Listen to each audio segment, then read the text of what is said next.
Welcome to That Super Show, the podcast where we talk about all things super from the inside. I'm Neil Benson, Chief Product Officer at Chandler CX. And I'm Sarah Penn, CEO of Mayflower Consulting. Each week we unpack what's changing in the industry, what funds are wrestling with, and how tech and regulation are shaping the landscape. Sometimes we bring in expert guests, but mostly it's just us having a real conversation about how super is working and what could make it even better. Let's get into it. And welcome back to That Super Show. I'm Sarah. G'day, I'm Neil. It's good to be back, Sarah. How are you? I'm very good. Today we are tackling a topic that's quietly become one of the biggest challenges in super. How do you actually measure whether a retirement income solution is working? Treasury released its best practice principles for superannuation retirement income solutions, that's a sentence, on 19th of February. And there's a lot in it about what trustees should be doing. Not that it's legislated, but it's just a good idea. To help us unpack all of this, we are joined by Anthony Saliba. Thanks, Sarah. Thanks, Neil. Great to be here. Anthony's a partner in Deloitte's Actuarial consulting practice, and he's a qualified actuary with more than 15 years in financial services. Yep. No, thank you. And look, I do have to say, any views I share here are my own and not those of Deloitte, but looking forward to the discussion on what is my favourite topic. So for listeners who haven't read the full Treasury document yet, I must admit I scanned it. Give us the 2-minute version. What are they trying to achieve? Like, what is the point? Yeah, sure. Look, it might take a little longer than 2 minutes, but I think it's important to understand the history here. In 2022, we had the Retirement Income Covenant come into effect, which is principles-based. And it literally sets an obligation for trustees that they formulate a strategy to help their members achieve and balance the 3 retirement objectives. And in theory, that sounds like a great thing to do and received a lot of support, and it eventually was legislated and came into effect in 2022. However, since then, we have seen some regulator comments around the speed of implementation and not seeing a step change in the industry when it comes to retirement. And we've seen those comments at conferences, public speeches, but also in the thematic reviews and pulse checks that have come out from the regulators. The Retirement Income Covenant is regulated by both APRA and ASIC. So we have seen some comments over the years around the speed or lack thereof of implementation. Following that, in late 2024, Treasury announced 4 reforms around retirement specifically and how they will help uplift the retirement space. And one of them was this concept of best practice principles. So the whole idea was that Treasury would consult with the industry, which they did last year, and set out a list of principles that would provide more guidance to trustees around how they can support their members in retirement. So a couple of weeks ago, those best practice principles were finalised. And I should be clear here, Treasury has said they are non-binding and they're not enforceable, but they do aim to provide the trustee with greater guidance around how to design and deliver fit-for-purpose retirement income solutions for their members. Should we be running a tote board on how long it's going to be until government decides they bloody are enforceable because no one's doing anything quick enough? Oh, look. 2028, that's my guess. Yeah, well, look, as I mentioned, the covenant was always principles-based. And prior to the covenant, for those that remember, there was this thing called the SIPA framework, comprehensive income products for members' retirement. Yep. And that wasn't principles-based, at least the theory was it wouldn't be. And I think the industry really rallied against that. The industry is in favour of, at least in terms of what's objectively happened, the covenant was generally received well. The industry is in favour of a more principles-based approach and letting the market kind of generate solutions. If Treasury did want to mandate particular things around retirement, that could have been done already. I think let's give it a couple more years. You might be right with your 2028 prediction, but let's see if these best practice principles move the dial and some of the other things as well that are coming through from Treasury and from the funds themselves. Anthony, I'm interested in your sense of industry reaction to these principles. Are they a shock to the industry? Are we we had no idea how to design retirement products until now. Thank you very much, Treasury. Or has it been very consultative and these are quite in line with what the industry is already doing, at least the leaders in the industry are already doing? They certainly shouldn't come as a surprise because Treasury has been flagging them for a while now. They're not really setting out what an optimal product looks like. So there is actually a fair degree of, freedom embedded within the principles. There is a principle around trustee-designed retirement income solutions for different cohorts of members. And I think that's an interesting one, because there has been a lot of talk in the industry about the role of default products, if that's even permissible, and should that be an aim for trustees. So I think that there might be a little bit of surprise there, but I think it'll be interesting to see how the trustees take that one on board and how they craft solutions for different cohorts of members. I was struck reading that principle. If I was running a very small super fund, maybe aimed at a young cohort, there's a super fund out there for students, for example. I don't imagine they've got very many retirees in a given year, and now you have to split that base up of people approaching retirement and people in retirement into 3 or more cohorts and design slightly different retirement income solutions for them. Is it worthwhile every fund doing that if they've got very small numbers of retirees? Sarah and I have been debating this idea of having some trustees specializing in retirement and some in accumulation, and having products designed for people in that phase of life. Yeah, that's a great point, and I don't think you're the only one who's thrown around that idea. The Connexus guys spoke about a licensing regime around retirement, and so if something like that was to get up, you could imagine a world where you've got accumulation specialists and maybe retirement specialists or all-round funds.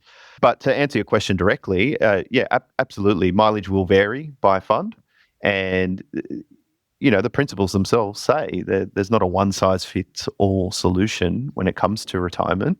Trustees have a very careful balance to tread when it comes to things like, how much do I invest in my retirement offering? If this is only going to benefit a small proportion of my membership, does it make sense that I invest millions of dollars in providing that capability? But at the same time, are you letting down those members that are approaching or in retirement? What's the answer for them? So there is a balancing act that needs to take place. I'm very glad the whole SIPA thing has died the death it should have died. I think it's fine to have products as part of the mix, but this idea that everybody has to have a product that they then flog to everyone was never going to work. So that's a positive. It'll be interesting to see. Maybe some funds, especially the smaller ones, will literally say, this is not the fund for you once you've retired. Our retirement strategy is actually to exit people into a different fund, or to help them decide what fund they want to go into. That'd probably be the way to do it, I guess. And job done. Yeah, it strikes me that one of the big challenges of people approaching retirement is the complexity of switching from accumulation to an account-based pension, figuring out whether or not they're eligible for the age pension, how much that might be. And then they might have other things going on in their life. They might have a foreign pension or investment properties or other assets outside of super they need to consider. And for those people who can afford and access comprehensive financial advice, that might be okay.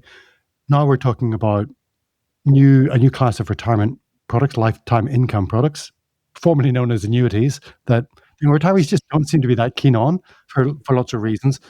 And a government that's keen to make the system more complicated, harder to navigate, and expecting large super funds to help their members navigate an even more complex system. Do you think is that a fair characterization? Is this new system, is this new set of principles going to make things simpler and easier? I think you're right. Adding a new kind of product building block into the existing system certainly does introduce complexity. However, if you are to acknowledge that we're underserving our retirees when it comes to longevity protection, then it could be argued that there is a role to play for funds to offer lifetime income products that provide some form of longevity protection, in addition to what the government provides via the age pension. If you accept that, then I guess we're stuck with a little bit more complexity than we previously had. That's where the challenge is. How can we handle that complexity? How can we make it simpler for members to understand? You're right. If you can afford financial advice, in a way, you're in a great position there, because an advisor can talk you through these things and ideally work out the right combination of products and potentially age pension, if you're eligible for any, that works for you, and drawdown strategies and asset allocations, all those kinds of questions. However, the big issue is for that unadvised population. What are they to do? Do we throw our hands up in the air and say, well, look, it's all too hard, we'll allow the status quo to continue, and you just keep your money in super for starters, or, if you do decide to put it into drawdown phase, it's just an account-based pension and, you can draw down the minimum or some other default. I don't think that's the right answer as well. So I acknowledge it is complex, but, that's part of the challenge that we have as an industry to overcome. And are there any funds you're seeing that are really doing a good job at the moment? There are a lot of funds out there that are touting themselves as, being retirement specialists or leaders in retirement. And oftentimes those funds do have a demographic, shifted that way. And what you'll see from those funds is that they are investing in the digital engagement tools and educational tools. So I think they're acknowledging that not all members will see a financial advisor, at least in the traditional sense. And so they're investing in that kind of intra-fund advice that can either be augmented by some form of advisor or can be a self-service tool that can provide their members with confidence. I think that's the main thing. How can you provide members with confidence around retirement planning, whether they are seeing an advisor or whether they're self-serving? Yeah, confidence is definitely the word of the day, isn't it, when it comes to measuring retirement outcomes? That seems to be what everyone wants to focus on. It's a good kind of ideal to work towards, providing your members with confidence. I guess you just have to be careful around the context in which that word is brought up, because for some funds that actually means a financial metric or probabilistic measure. When I use it, I mean it purely in the sense of the emotive piece and providing members with some clarity around their retirement outcomes. And how does that go for you as an actuary? Do you get points taken off your actuary scorecard for not wanting to look at it purely mathematically? It's a common misconception, Sarah, that actuaries are purely quantitative, but actually the greatest benefit of an actuary is to be able to take the quantitative and to digest that and to communicate it to others who perhaps aren't that way inclined. So that's the area I like to focus. The principles that ask trustees to measure the effectiveness of their retirement income solutions. We talked about maybe a survey of members and how confident are they that they can handle retirement as one approach. There's nothing prescriptive in the best practices about how they should measure outcomes. Yeah. What are funds doing today, and what do you think they could be doing to provide better measurements, just to give maybe even to give the trustee confidence that they've got the right solutions for their members as well? Yeah, look, that's a tricky one because mileage will certainly vary for each fund because every membership is different, and the principles basically set out that you should be looking at your own membership and tailoring solutions for that membership. However, I think the key point is that you are using objective data to assess the effectiveness of any retirement income solutions that you're constructing. So no marking your own homework. The covenant itself sets out that obligation that you should be measuring the effectiveness of your retirement income strategy. I think what these principles do is just they're trying to enforce some kind of sense of consistency across how that is done, and especially when you consider the retirement reporting framework, which kind of sits alongside it. But look, when I speak to trustees, I'm always clear about having an evidence-based approach to retirement income covenant implementation. So it's not enough to say that you've got this amazing new lifetime income product. Are your members actually taking it up? How are you distributing it? And is that effective? And is it improving the outcomes of your members in retirement? Is it improving their confidence? For those members that do want income for life, are you delivering that? Those kinds of things. It's tricky because we all have different objectives in retirement. Some people will want to, if you've read the Bill Perkins book, die with zero. And my goal is to have an epic retirement and leave behind nothing but, a trail of happy memories and amazing times. Others are like, well, I want to leave a legacy for my family, and they might want to draw down as little as possible from the super. We all have different requirements. And I don't know if funds always know on a member-by-member basis what that member's objectives are. Not even every member knows what they want their own retirement to look like. So I think it's really tricky to say that we've helped that member achieve their objectives, especially if you've got millions of members. It's a lot of people with a lot of different dreams you've got to cope with. That is a fair point. And every fund will have different strategies around how they elicit that information from their membership. It is something that funds are grappling with at the moment. I think a flat income target, is acknowledged that's not going to be enough. And we need to kind of hyper-personalize goals for members. But at the same time, I don't think we should just say, look, this is all too hard, and if you see an advisor, then you're sorted. But if you don't, then you're kind of on your own. I think we can do better than that. I guess that leads into the whole cohort thing, doesn't it? So in a marketing speak, there's this thing, the cohort of everything being utterly personalised. But if the principles require, they suggest at least 3 cohorts, what are funds doing, or what would you recommend they do on this front? I guess most people have done some sort of cohorting because you have to do it for member outcomes as it is. How do you make the cohort thing really work for members? In an ideal world, every member is delivered a hyper-personalised experience, right? That cohort of 1, I think that's what you're getting at, right, Sarah? Yeah. So I think the retirement income covenant actually acknowledges that that's a big ask.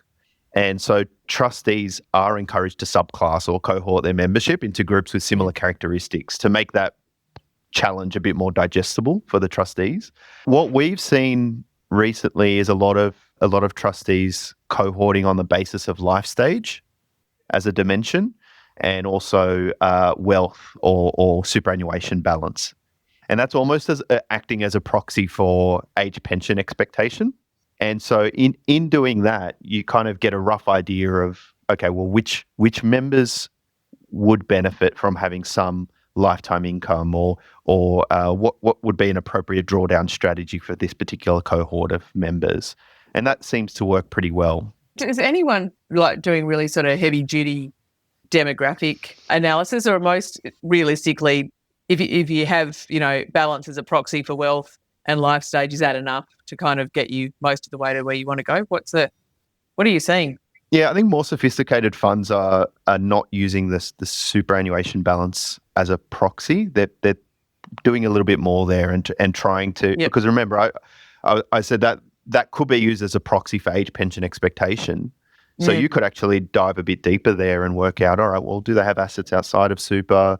Do they have a spouse? Do they own their own home? That kind of thing. So some funds are going down that path and trying to improve their estimate of how much age pension particular members are to receive. This is cohorting or subclassing for covenant purposes. That's all about asking yourself the question, does this particular cohort of members, are they getting a different strategy from another subset of members? If the answer is no, then you probably don't need to cohort them, because it's all about creating distinct strategies for different cohorts of members.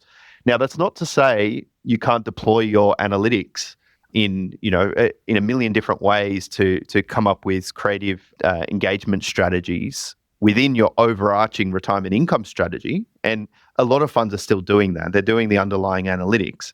It just doesn't mean they end up with 200 different cohorts for the covenant purpose.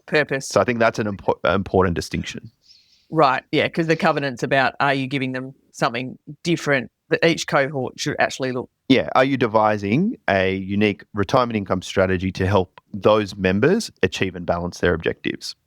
So oftentimes we'll see a large, you might call it a crude subclass that covers a whole bunch of members because they fall within a particular age group and they have a certain balance. But even within that group, there might be variations. For instance, we know some members have an advisor, and so we're going to tailor our strategy a little bit for those members that already have a relationship with a financial advisor. Yeah. It's funny, you touched on a minute ago, home ownership and whether or not you have a partner, because those two things make the biggest difference to the amount of age pension that you get, and really your, and for most people, therefore, your standard of living in retirement still. But they're not things that the super fund has access to unless they go and ask each member individually. It's certainly an area that I would like to see change, and super funds having access to more of that sort of data so that they can deliver on this more effectively by having just those extra couple of pieces of data. That's so topical. A lot of funds are grappling with that issue, because not only is that important to work out age pension expectation, but we know the largest reason for a lump sum withdrawal at the point of retirement is to pay off some mortgage.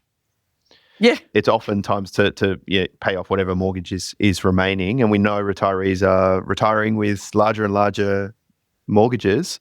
If only funds could get access to that data. I think some funds are doing some clever things around that.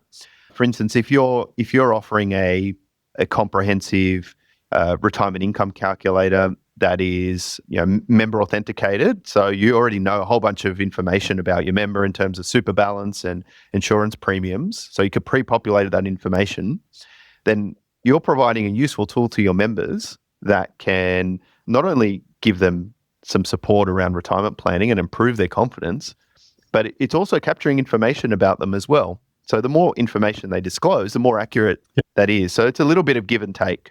So I think rather than, kind of adding that friction point of effectively surveying all your members and asking them, pretty please give us this data, it's actually a bit of give and take. So, hey, look, we've got this awesome tool that can help you with planning for retirement. However, to make it as effective as possible, we're going to need a bit more information about you. So I went through a journey like that with one of my super funds, and I think it would be great if they could capture that information, hold on to it, and way before retirement is to use it in their communications and member education.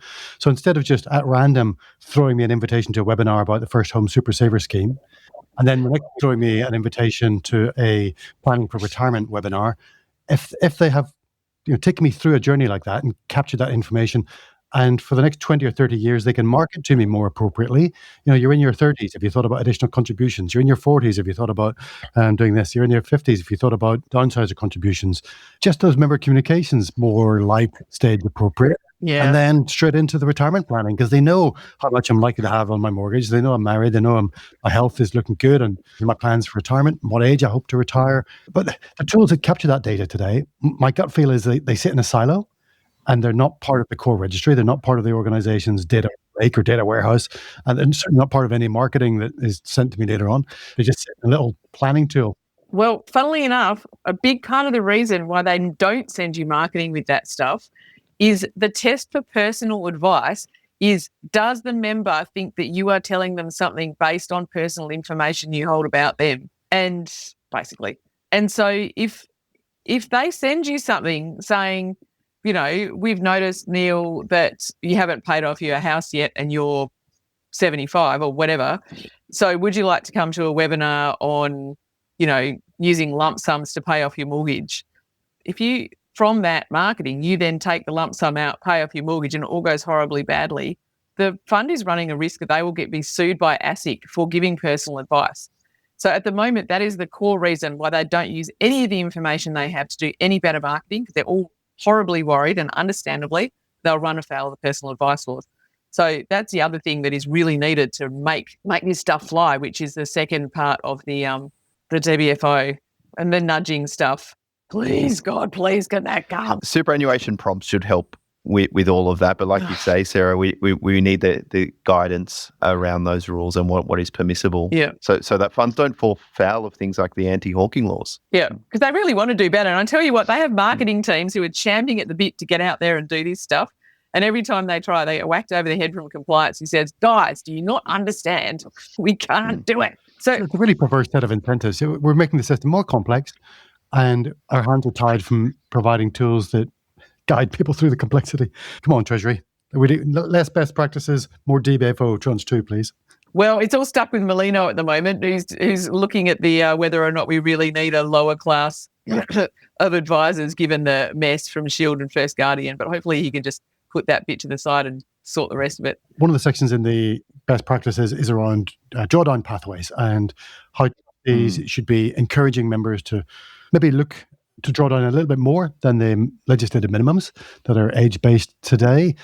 And again, that might come down to knowing the members' other assets outside of super, their age pension entitlement. What are you thinking in that area, Anthony? Yeah, there has been a lot of talk in the industry about drawdown patterns and how a lot of members are drawing down the legislated minimums. Although I will say that there have also been some publications, some recent research that states oftentimes that is intentional, or actually a lot of members seem to draw down a little bit more. So that's why I would encourage every fund to look at their own membership and what their members are doing. But oftentimes members are drawing down the minimum, because if you think about an age pension application form, you've got there's a section in the form where you need to determine how much you should be drawing down from your account-based pension. And usually it's a blank box, right? And a retiree probably isn't sure of how much should be drawn down. Underneath that box, there's a checkbox that says the legislated minimum, or maybe it's a default that a fund offers. And so for that reason, if you are unsure, then drawing down the minimum probably makes sense. And you know that you've always got that backstop of, I can always take out a lump sum if I need more for whatever reason. Okay, so that's been the pattern. Now, the fear is that a lot of retirees are doing that, and they'll withdraw the minimum because of that lack of confidence, effectively, and so they could be living more frugally than they otherwise would. And so, how can the industry provide those retirees with more confidence to draw down more, so that they know no matter what happens in the future with investment performance or indeed their own longevity or mortality, that they'll be fine. This concept of trustee design solutions should, in theory, help with that. So, for instance, if you know that some members are going to receive age pension, well, based on how much age pension they're receiving, do they need additional longevity protection via a lifetime income product? If not, is it just an account-based pension? And how much can they comfortably draw down from their account-based pension? And how long will that last? All of those things need to be communicated to a member such that they feel confident in whatever approach they take. I think at the moment, one of the main criticisms of drawing down at the minimum rate is you end up with this very funny drawdown pattern where you're actually drawing down a very small amount in your early years of retirement, and it tends to peak around age 90 or 95. And that kind of goes the other way around when you think of retirement from an active retirement and a passive retirement. On top of that, you've got a lot of retirees that are slowly more and more eligible for age pension. So their age pension is increasing as well. So I think there is an argument to be made for greater consumption in the earlier phases of retirement, but that needs to be done in a sustainable way, and it needs to be done in a way that members are confident with. And I guess that's a challenge for the industry as well, because you can devise a product that says, or a retirement income solution, I should say, being a combination of products and the age pension. You could derive one of these things that says, okay, we're going to give you 75% account-based pension and 25% lifetime income. But what are the assumptions around drawdowns that you're making in that trustee design solution? And are you actually able to deliver those drawdown patterns, or are you leaving it up to the member to come up with that themselves and dynamically change their drawdowns year on year, which we know doesn't often happen? No. So do you think we need the government to actually, rather than having it start at 4 and end at 16, I think is the drawdown rate, it should be sort of going the other way? I mean, we've had those drawdown patterns been around for a very long time.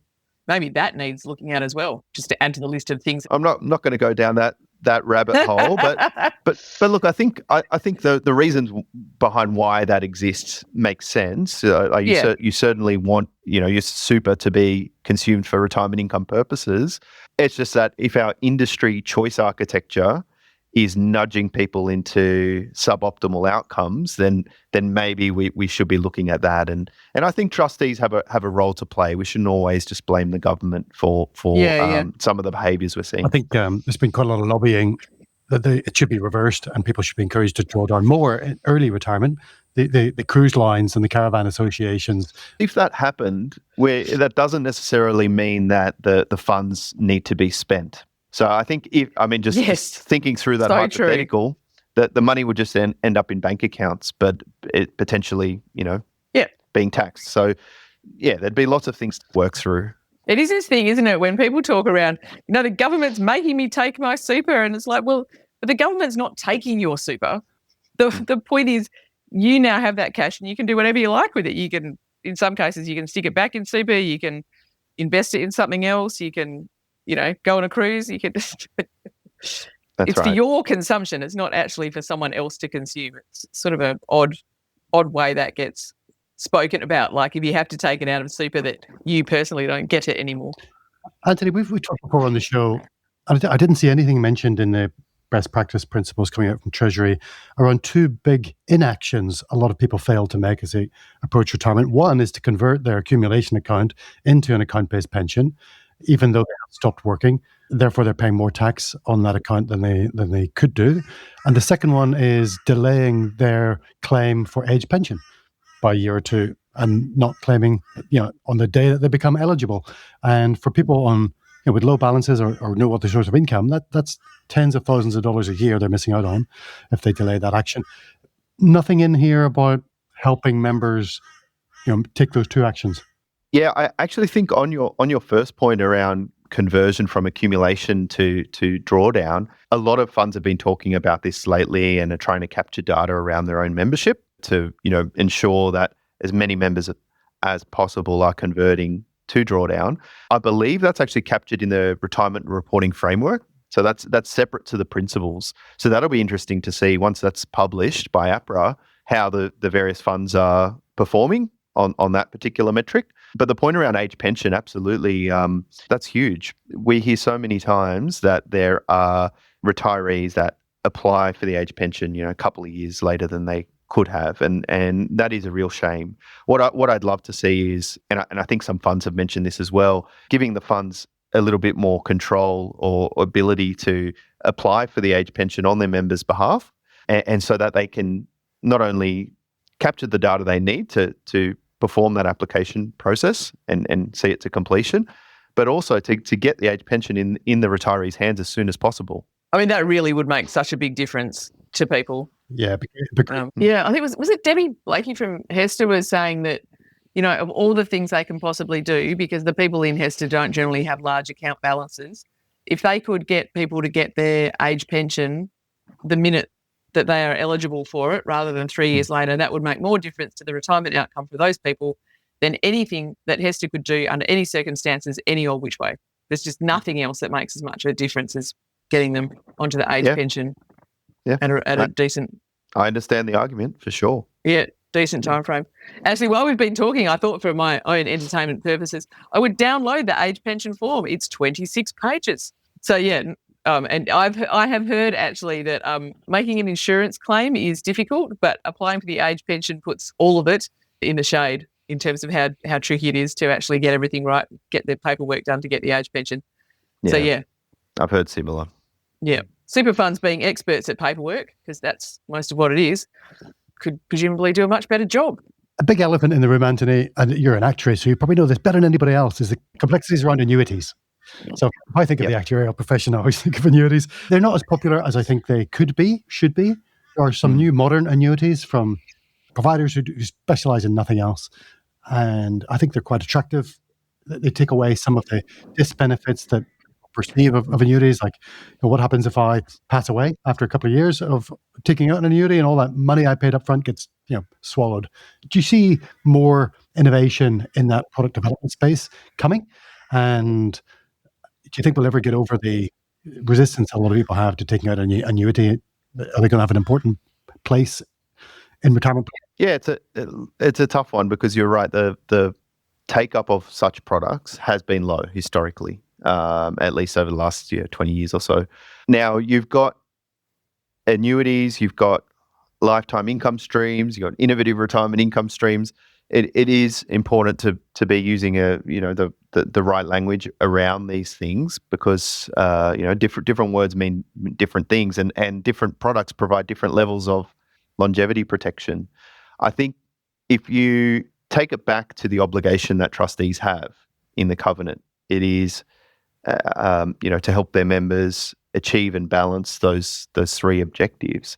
As a trustee, if you have a way to measure these solutions that you craft for your members against each of those individual objectives, this is me putting my actuarial hat on, I think that there is a great argument for lifetime income streams.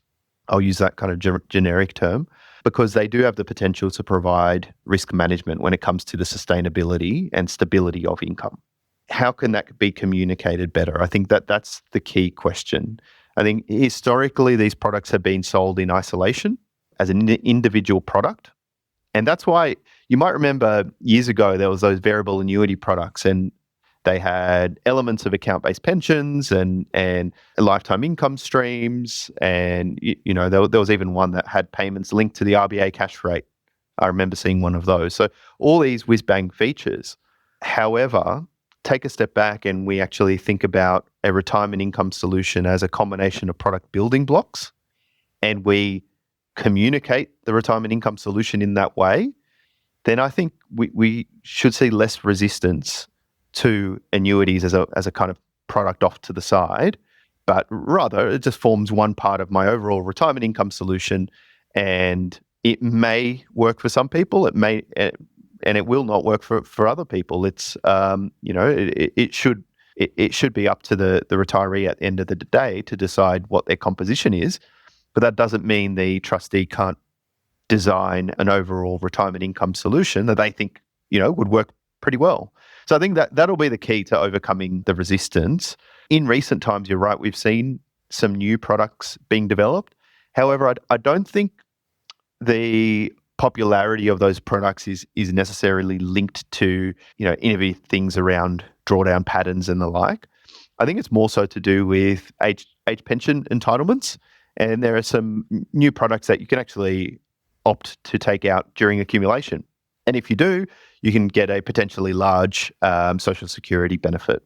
And so those products seem to be quite popular, at least in terms of, ticking the box in accumulation and saying, yes, I'll take this out so that I've got my option at the point when I reach my condition of release. We still have to see what happens at that point of conversion, and will the decumulation version of these products, will they be successful?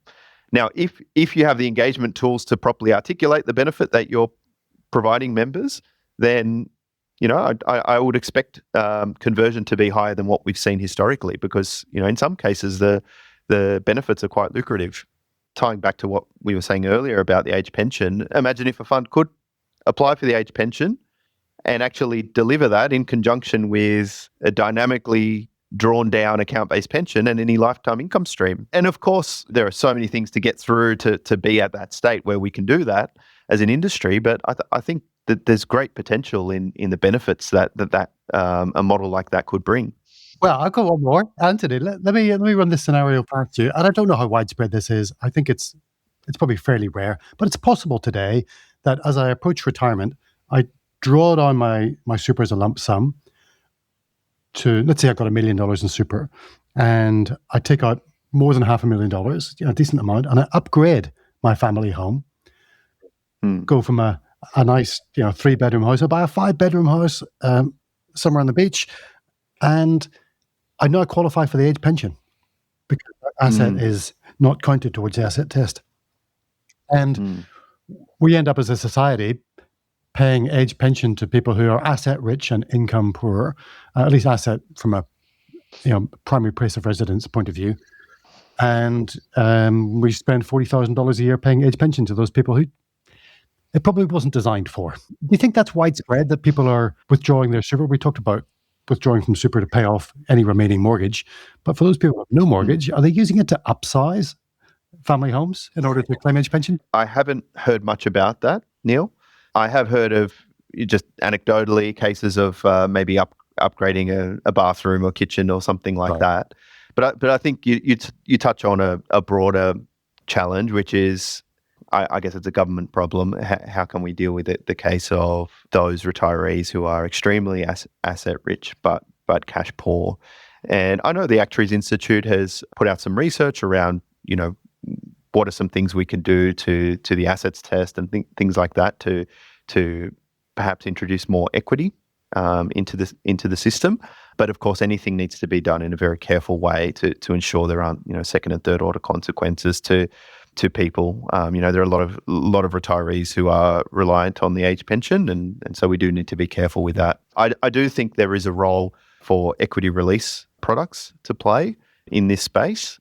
Yeah, because if you do have a large asset base stored up in the equity of your home, I'm sure a lot of people would like to consume that in some way. Well, that's a relief to hear, because whenever I enter that discussion, I get accused of trying to throw 90-year-old widows out of their homes.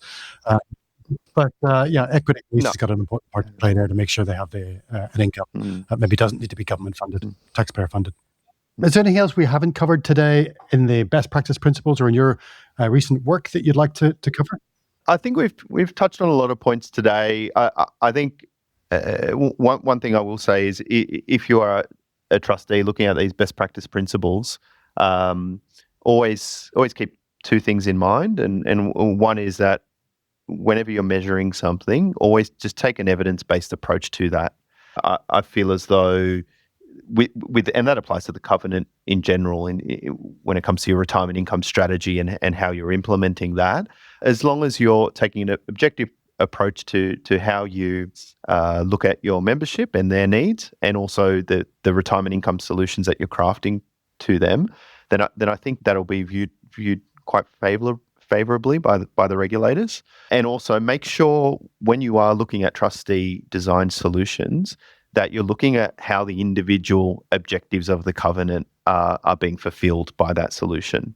I think it's perhaps a common misconception that the trustee needs to provide 100% of everything to the member, like 100% maximizing income, 100% managing risk, and 100% providing flexible access to capital.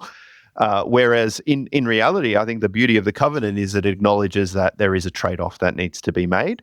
So the challenge for the trustees is how can they come up with solutions that carefully communicate that trade-off so retirees can get what they need ultimately. Thanks, Anthony. That was really interesting stuff. I've got a lot to get my head around. Like Sarah said, I'm going to have a lie down. If anybody listening on this episode is interesting and insightful as we did, I hope you share it with your retirement team within your fund. Lots to think about as we grapple with these best practices. Anthony, thanks so much. It was my pleasure. Thanks for having me. Cheers. Thanks from me too, Anthony. And that's it for this episode of That Super Show. If you would like to hear more from us in between times, please sign up to our newsletter called the SSFPP, the Secret Society of FinServ Product People. We'll give you updates on when the show's coming out and what it's going to be in it. You can find that on the Mayflower website. And don't forget to follow Neil and I on LinkedIn. Thanks for listening, and we'll see you next time on That Super Show. Thanks for listening to That Super Show. We hope today's episode gave you something useful to take back to your team. If you're thinking we should talk, we'd love to chat. You can book a meeting with either of us via the link in the show notes. And don't forget to follow the show, share it with a colleague, and drop us a line if there's a topic you want us to tackle. Catch you next time on That Super Show.